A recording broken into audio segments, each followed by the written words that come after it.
Hello, David at MarineMax Lake Hopatcong. Beautiful day here, late March. I am on a newly traded in 2014 190 Sport. This boat was sold at MarineMax. Has had all its service work, has approximately 190 hours on it. It is green on the outside color, which you'll see, green and white two-tone. Has a large swim platform in the back with sea deck. Underneath this large sun pad in the back here, we have plenty of storage on either side of the engine. It is powered with a 4.3 Merc Cruiser V6 engine. Powers the boat quite nicely. It's actually very, very fast.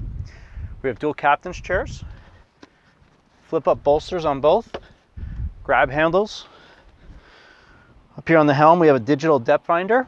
Our instrumentation, again, I mentioned 190 hours. We have a small glove box radio in it that does lock. Snap-in carpet. There's a ski locker underneath. As you move forward, we have some more recessed cup holders, storage underneath each seat. There's an anchor hatch on the bow, more grab rails, of course the flip-up windshield, and the bimini top. Once again, 190 hours, recently traded in. This boat is ready for the season. Come on down, I'd like to show it to you. Thank you so much.